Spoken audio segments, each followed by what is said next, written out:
يذهب عنكم الرجس أهل البيت ويطهركم تطهيرا. قال النبي صلى الله عليه وسلم: الحسن والحسين سيدا شباب أهل الجنة. وقال النبي صلى الله عليه وسلم: حسين مني وأنا من الحسين.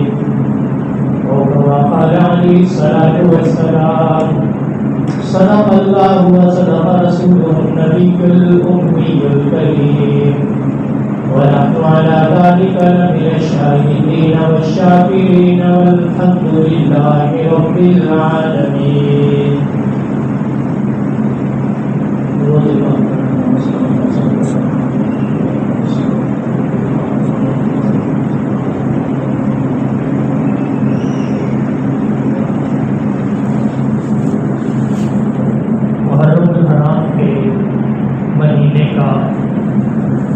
پہلا عشرہ ہے اور محرم الحرام حرمت والے مہینوں میں سے سب سے زیادہ احترام اور حرمت کا حامل ہے. آج کی مختصر نشست میں چند باتیں کہ محرم اور یوم عاشورہ کی شرعی حیثیت کیا ہے، اس میں کرنے کے کام کیا ہے، اور بالخصوص اس مہینے کے اندر تاریخ کے اعتبار سے حضرت سیدنا حسین بن علی رضی اللہ تعالیٰ عنہ کی شہادت ہوئی، تو حضرت حسین رضی اللہ تعالیٰ عنہ کی سیرت و کردار پر چند ایک باتیں. محرم الحرام کا مہینہ بڑی عزتوں کا حامل ہے. اللہ کے نبی صلی اللہ علیہ وسلم نے ہمیشہ محرم کے مہینے کی 10 تاریخ کو روزہ رکھا. حضرت سیدنا عبداللہ بن عباس رضی اللہ تعالیٰ عنہ فرماتے ہیں کہ میں نے مہینوں میں سے رمضان اور دنوں میں سے عاشورہ کا دن اللہ کے نبی صلی اللہ علیہ وسلم کو سب سے زیادہ عبادت کرتے ہوئے دیکھا. اور فرمایا پاک پیغمبر صلی اللہ علیہ وسلم نے کہ میں اللہ سے امید کرتا ہوں کہ جو شخص عاشورہ کے دن یعنی 10 محرم الحرام کا روزہ رکھے، اللہ تعالیٰ اس کے 1 سال کے اگلے اور 1 سال کے پچھلے گناہوں کو معاف فرمائے. نبی کریم صلی اللہ علیہ وسلم مکہ مکرمہ میں تھے تب بھی عاشورہ کا روزہ رکھا کرتے تھے، اور جب تک رمضان مبارک کے روزے فرض نہیں ہوئے اس وقت تک عاشورہ کا روزہ رکھنا فرض تھا. رمضان کے روزے فرض ہوئے تو عاشورہ کے روزے کی فرضیت ختم ہو گئی، سنیت باقی رہی. آپ علیہ السلام ہجرت کر کے مدینہ منورہ تشریف لے گئے. وہاں بھی پتہ چلا کہ یہودی بھی 10 محرم پر روزہ رکھتے ہیں. پوچھا تم کیوں رکھتے ہو؟ کہا کہ سیدنا موسیٰ علیہ السلام کو نجات فرعون سے 10 محرم کو ملی، بنی اسرائیل آزاد ہوئے، تو حضرت موسیٰ علیہ السلام نے شکر کے طور پہ روزہ رکھا تھا. آپ علیہ السلام نے صحابہ سے فرمایا کہ تم موسیٰ علیہ السلام کی نسبت موسیٰ علیہ السلام سے زیادہ نسبت رکھتے ہو، اور یہودیوں کی نسبت تمہیں زیادہ ان کی اطاعت کرنی چاہیے، لہذا تم بھی 10 محرم کا روزہ رکھو. آپ علیہ السلام کی دنیا سے جانے سے 1 سال قبل حضرت عبداللہ بن عباس رضی اللہ تعالیٰ عنہ نے عرض کیا: یا رسول اللہ، آپ نے یہود و نصارہ کے ہر کام میں مخالفت کرنے کا حکم عطا فرمایا ہے، لیکن یہ ایک معاملہ ایسا ہے کہ 10 محرم کو روزہ یہودی بھی رکھتے ہیں اور عیسائی بھی رکھتے ہیں.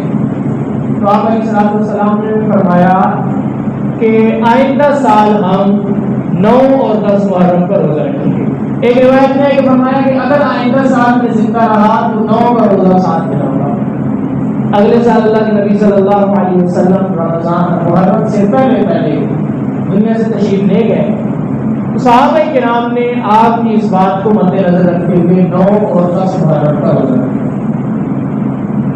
تو فضیلت کے اعتبار سے بھی اور کرنے کے کام کے اعتبار سے بھی ایک کام 10 محرم کا اس کے ساتھ 9 محرم کا ملا کر روزہ رکھنا، یہ ایک کرنے کا کام اس محرم میں ہے۔ دوسرا حدیث شریف کے اندر آتا ہے کہ اللہ کے نبی صلی اللہ علیہ وسلم نے فرمایا کہ جو شخص عاشورہ کے دن اپنے گھر والوں پر فراخی کرے، اللہ تعالیٰ پورا سال اس کے رزق میں فراخی کرتے ہیں۔ یعنی 10 محرم کے دن اپنے گھر والوں پر فراخی کرے، کوئی اچھا کھانا ان کے لیے پکائے، اچھا کھلائے ان کو، اچھے کپڑے پہنائے، اس طرح کے اپنے گھر والوں پر فراخی کرے، اللہ تعالیٰ پورا سال اس کے رزق میں فراخی عطا فرماتے ہیں۔ تو یہ بھی ایک حدیث سے ثابت اور کرنے کا کام ہے کہ 10 محرم کو کوشش ہونی چاہیے، کوئی اچھا کھانا پکا لیا، کوئی بچوں نے کپڑے لینے ہیں وہ خرید لیے 10 محرم کو، تو رزق میں ان کے مال میں فراخی کرنا، ان پر جو ہے خرچ کرنا، یہ بھی باعث سے برکت ہے۔ یہ 2 باتیں احادیث مبارکہ میں سیرت صحابہ میں ملتی ہیں۔ اس کے علاوہ جتنا کچھ محرم الحرام میں ہمارے ہاں ہوتا ہے بغیر کسی عمل کا نام لیے، ان میں سے کوئی سی اثر شریعت کے اندر کہیں بھی نہیں ہے۔ رہی بات ایصال ثواب کی کہ حضرت حسین رضی اللہ تعالیٰ عنہ کو شہدائے کربلا کو ایصال ثواب کرنا، تو ایصال ثواب کے لیے شریعت کے اندر کوئی تاریخ متعین نہیں ہے۔ اس سال کے کسی حصے میں، کسی وقت، کسی لمحے، کسی گھڑی، کسی انداز میں بھی کر سکتے ہیں اگرچہ شریعت کے دائرے کے اندر رہتے ہوئے ہو۔ یہ جو تاریخیں متعین کی جاتی ہے نا، متعین کر کے فلاں تاریخ کو یا فلاں دن کو یا فلاں، تو یہ شریعت کے اندر جب متعین نہیں ہے، ہم اس کو متعین کریں گے تو متعین کرنے کے لیے شریعت سے کوئی دلیل چاہیے ہوگی، یا کہ قرآن کی آیت ہو یا نبی کریم صلی اللہ علیہ وسلم کی حدیث ہو یا کسی صحابی کا عمل ہو۔ اگر قرآن و حدیث میں نہیں ہے، صحابہ کے عمل میں نہیں ہے، تو پھر یہ بدعت بن جائے گا۔ پورا سال سارے ثواب کر سکتے ہیں قرآن و سنت کے مطابق یا احادیث مبارکہ کی روشنی میں۔ جو اعمال محرم کے اندر جو چیزیں ثابت ہیں وہ یہ 2 چیزیں کہ 10 محرم کا اور اس کے ساتھ 9 یا 11 کو ملا کر روزہ رکھنا، اور 10 محرم کو اپنے گھر والوں پر رزق کی فراخی کرنا اپنی توفیق کے مطابق۔ اس کا مطلب یہ بھی نہیں کہ فضول خرچی شروع ہو جائے، اپنی بساط کے مطابق ان پر فراخی رزق کرنا۔ اس کے بعد سے اللہ تبارک و تعالیٰ حدیث کے مطابق جو ہے سارا سال اس کی روزی میں برکت عطا فرمائے۔ یہ تو رہی شریعت کے دائرے میں عاشورہ کا مصداق۔ ایک ہے تاریخی اعتبار سے 10 محرم الحرام کو نواز رسول ذکر و شیخ بطول حضرت سیدنا حسین بن علی رضی اللہ تعالیٰ عنہ کی شہادت کا دردناک سانحہ پیش آیا۔ شہادت حسین رضی اللہ تعالیٰ عنہ پر انشاءاللہ آئندہ جمعۃ المبارک کو بات کریں گے۔ سیرت حسین رضی اللہ تعالیٰ عنہ کیا ہے، ایک تفصیلی عنوان ہے، اور انشاءاللہ وزیر ہمارا جو محبت آل بیت کو بعد از نماز مغرب ہوتا ہے، اس میں انشاءاللہ ہم کوشش کریں گے قدر تفصیل سے حضرت سیدنا حسین بن علی رضی اللہ تعالیٰ عنہ کی سیرت و کردار کو بیان کریں۔ یہاں پہ چونکہ وقت مختصر ہوتا ہے، چند ایک جھلکیاں، چند ایک فضائل سیدنا حسین بن علی رضی اللہ تعالیٰ عنہ کے کہ حضرت حسین بن علی رضی اللہ تعالیٰ عنہ کی جب ولادت ہوئی 5 شعبان کی 4 ہجری کو حضرت حسین پیدا ہوئے۔ حضرت سیدہ فاطمہ الزہرا رضی اللہ تعالیٰ عنہ کے وطن اقدس سے منصب شہود پہ آئے۔ اللہ کے نبی صلی اللہ علیہ وسلم کو خبر دی گئی، آپ علیہ الصلوۃ والسلام فجر کی نماز کے بعد تشریف لائے۔ حضرت حسین ابن علی رضی اللہ تعالیٰ کو اٹھایا، دائیں کان میں اذان، بائیں کان میں اقامت کہی۔ حسین ابن علی کے کانوں میں سب سے پہلی جو آواز گئی وہ اللہ کے نبی صلی اللہ علیہ وسلم کی آواز ہے۔ پھر آپ علیہ الصلوۃ والسلام نے اپنی زبان مبارک حضرت حسین رضی اللہ تعالیٰ کے منہ میں ڈالی اور کھجور چبا کر حضرت حسین رضی اللہ تعالیٰ عنہ کے منہ میں بطور گھٹی ڈالی تو حضرت حسین کے پیٹ میں جو سب سے پہلی خوراک گئی وہ اللہ کے نبی صلی اللہ علیہ وسلم کی لعاب اطہر میں، لعاب دہن میں ملوث اور آپ صلی اللہ علیہ وسلم کے منہ سے چبائی ہوئی کھجور حضرت حسین رضی اللہ تعالیٰ عنہ کی پہلی خوراک بنی۔ اللہ کے نبی صلی اللہ علیہ وسلم نے سیر و اعلام النبلاء میں امام ذہبی نے لکھا کہ آپ علیہ السلام نے حضرت حسین کا نام حضرت علی سے پوچھا، علی نام کیا رکھا ہے؟ حضرت علی نے کہا یا رسول اللہ نام حرب رکھا ہے۔ فرمایا حرب نہیں، یہ تو حسین ہے۔ نام اللہ کے نبی صلی اللہ علیہ وسلم نے خود رکھا۔ 7واں دن جب آیا حضرت حسین کے بال تراشوائے، جتنے بال تھے اس کے وزن کے بقدر چاندی صدقہ کی۔ ایک روایت کے مطابق اسی دن حضرت حسین کا خطرہ کیا اور 2 بکرے آپ علیہ السلام نے ذبح کروائے اور حضرت حسین کا عقیقہ کیا۔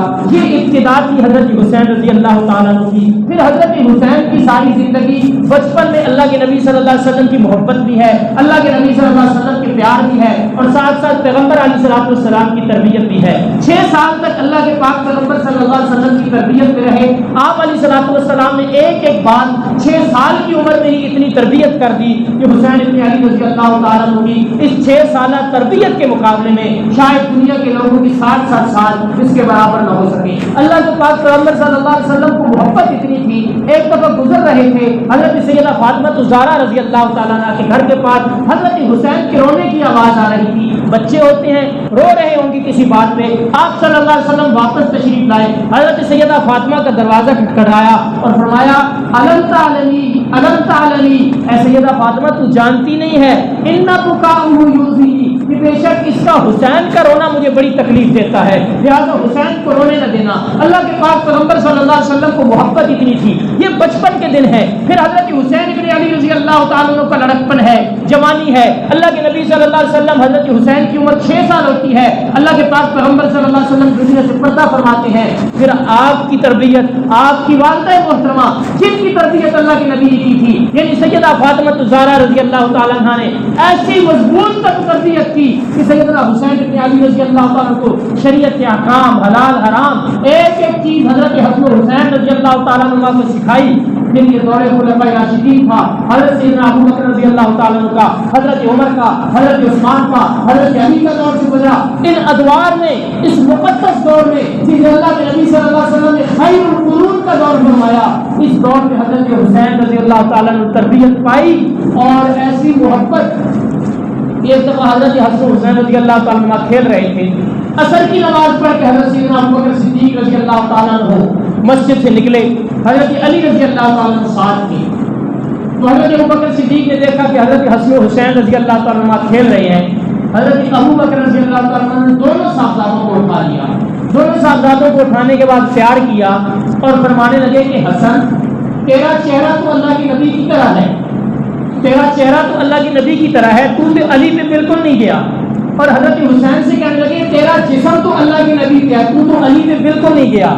تو حضرت علی رضی اللہ تعالیٰ پاس کھڑے یہ منظر دیکھ کے مسکرا رہے تھے۔ تو صحابہ کرام کو بھی اللہ کے نبی صلی اللہ علیہ وسلم کی محبت کی وجہ سے، آپ کی نسبت کی وجہ سے صحابہ سے بڑی محبت تھی۔ حضرت عبداللہ بن عمر اور حضرت حسین رضی اللہ تعالیٰ کھیل رہے ہیں، کھیلتے کھیلتے حضرت حسین کہنے لگے حضرت عبداللہ بن عمر سے، کہنے لگے حضرت عمر رضی اللہ تعالیٰ خلیفہ ہیں، تو حضرت حسین کہنے لگے عبداللہ تمہارا باپ تو ہمارے نانا کا غلام ہے۔ حضرت حسین نے یہ کہا نا تو حضرت عبداللہ بھی بچے تھے، فوراً دوڑے اور جا کے ابا کو شکایت کی، ابا جان کو تو حسین ہے نا چچا جان علی کا بیٹا، وہ کہتا ہے تمہارا ابا ہمارے نانا کا غلام ہے۔ حضرت عمر نے کہا بیٹا ایسے ہی ہے، یہ کاغذ لو، یہ قلم لو، جاؤ حسین کے پاس اور اسے کہو لکھ کے دے دے کہ عمر میرے نانا کا غلام ہے، عمر کی بخشش کے لیے ہی کافی ہے۔ یہ صحابہ کرام کی ان سے محبتیں، حضرت عثمان رضی اللہ تعالیٰ عنہ یہ تو ان کے خالو تھے، ایک زمانے گوڑے خالو تھے، ان سے محبتوں کا، اور پھر صحابہ کے دور میں جو ان کو وظائف ملتے تھے، پھر انہوں نے صحابہ کے ساتھ مل کر جہاد کیا، صحابہ تابعین کے پیچھے جو ہے یہ خلفائے راشدین کے پیچھے انہوں نے نمازیں پڑھی، خلفائے راشدین کی اقتداء میں حج کیا، لیکن افسوس کے ساتھ جو حسین ابن علی کی سیرت کو چھپایا جاتا ہے، یا تو بچپن میں گھٹی ڈالنے تک کا واقعہ بیان کیا جاتا ہے، پھر ڈائریکٹ شہادت کے 10 دن درمیان کی سیرت کو چھپا دیا جاتا ہے، اور حضرت حسن کی سیرت تو بیان ہی نہیں کی جاتی۔ حضرت حسن کے ساتھ امت نے بڑا ظلم کیا کہ ان کی سیرت کو بیان نہیں کیا جاتا، حالانکہ وہ بھی علی کے بیٹے ہیں، وہ بھی شہید ہیں، وہ بھی نبی کے نواسے ہیں۔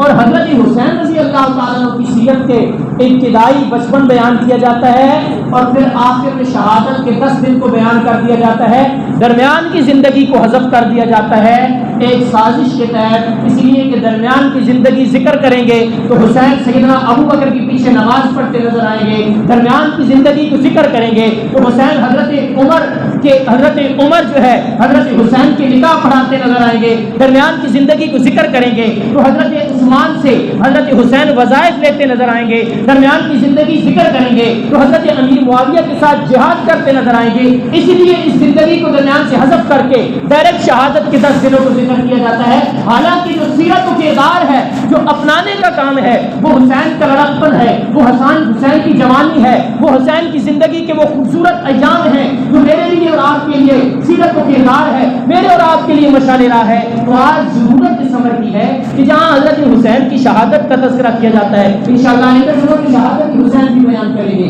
لیکن درمیان کی زندگی کو بھی پڑھا جائے، درمیان کی زندگی کو بھی سیکھا جائے کہ حسین کی زندگی میں نمازیں کیسی تھیں، حسین کی زندگی میں قرآن کی تلاوت کیسی تھی، حسین کا لباس کیسا تھا، حسین کا چلنا پھرنا کیسا تھا، حسین کی صحابہ سے محبت کیسی تھی، خاندان اور رشتہ داروں سے تعلقات کیسے تھے، حسین کی تجارت معیشت اور سارے معاملات کیسے تھے، یہ ساری عمل کی چیزیں یہاں سے ملیں گی، اس کو حذف کر دیا جاتا ہے۔ ضرورت اس عمل کی ہے کہ حضرت حسین رضی اللہ تعالیٰ کی بچپن سے شہادت تک، ولادت سے شہادت تک کی ساری زندگی کو مد نظر رکھ کر اس کے مطابق عمل کیا جائے اور اس پر عمل پیرا ہوا جائے۔ اللہ تبارک و تعالیٰ سے دعا ہے کہ اللہ تبارک و تعالیٰ ان ہستیوں کی سچی محبت، سچی غلامی اور اطاعت ہمیں نصیب فرمائے۔ وآخر دعواہم ان الحمد للہ رب العالمین۔